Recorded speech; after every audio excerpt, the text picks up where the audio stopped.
Sairam. There is a question that is posed often by the women on whether they can participate in pujas, ritualistic worship, bhajans, service activities or seva, study circles, visiting holy spots, pilgrimage places, temples, etc. when they are having their periods, the monthly menstruation cycle that comes for a certain phase in the woman's life. In response to this question, I am reminded of a Chinna Katha, a small story that Swami would often punctuate his discourses with. There was a merchant, a trader, a businessman who went to a guru and asked for things that he could do to redeem his life. The guru advises him to do namasmarana, chanting the name of the Lord.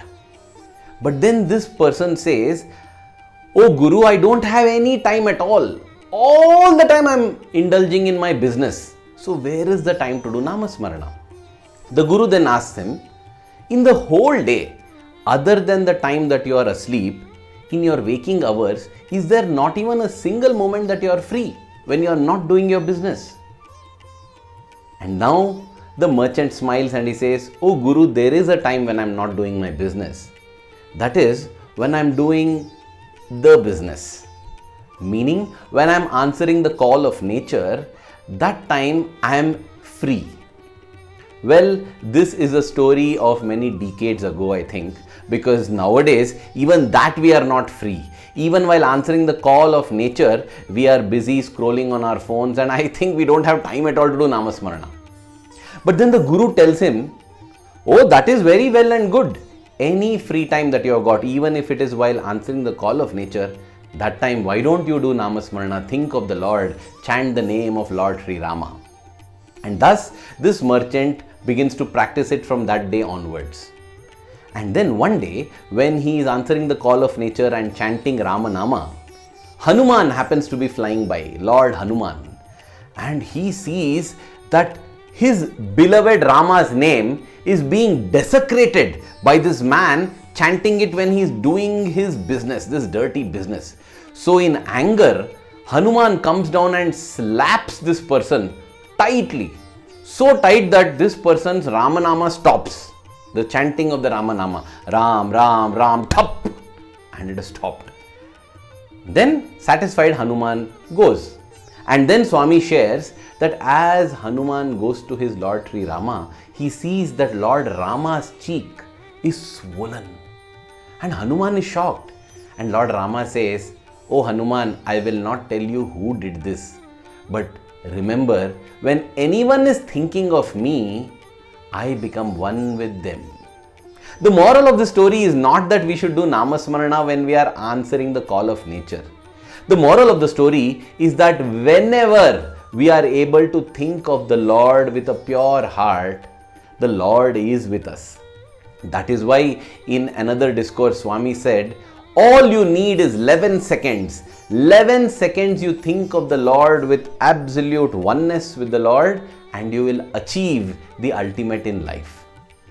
Now, if this Chinna Katha did not answer you on whether when a woman is having periods she can do bhajans, nama sankirtan, study circle, seva, etc., I will request my wife Pooja to share her personal experience, which is so beautiful, so deep, so insightful, and so full of the Lord's love.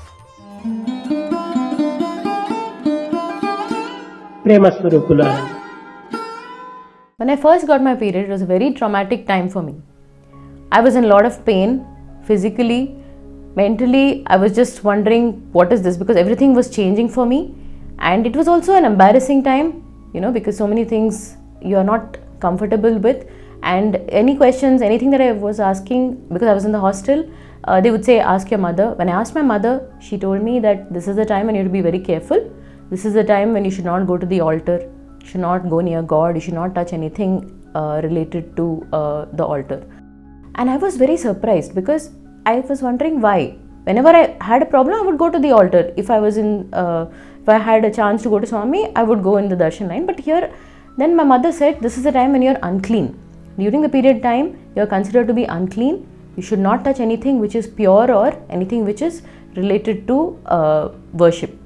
So, that was very disturbing for me. Why is it unclean? It's not something that I have done. You go to the restroom every day. Then you're not considered unclean. Why is it that the period is being considered as an unclean time for a girl? And this was something that I was very troubled by. And when I went back to the hostel, again I was asking my teacher, is this something that I should not even go for darshan? Because this is the time when my mother has told me that it's an unclean time. And she did not tell me anything. She said, whatever your parents tell you, just follow. As it is, there's only 52 weeks in a year, out of which 12 weeks go in vacation time. So there's left with just 40 weeks. And in that, twice a week we go for darshan, Thursday, Sunday.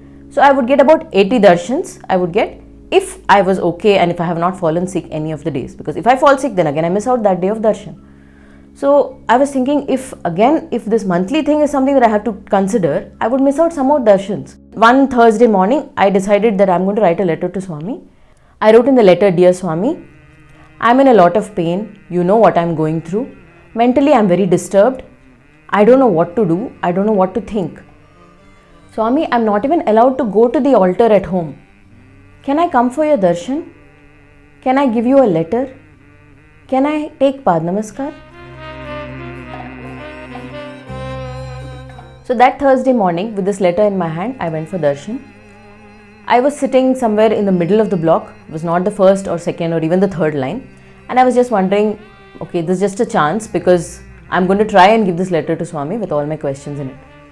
As Swami came out that day, he came straight to the primary school block and he just showed with his hands to say, make a way. And he walked through that path.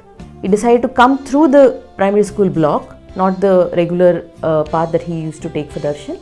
And that was the time when I happened to be in the first line because of the path that was done through the block. And I was very excited because I thought maybe this is a chance for me to give the letter with all my questions there. And as Swami came to me, I raised up. Again, the questions in the mind started. I'm unclean.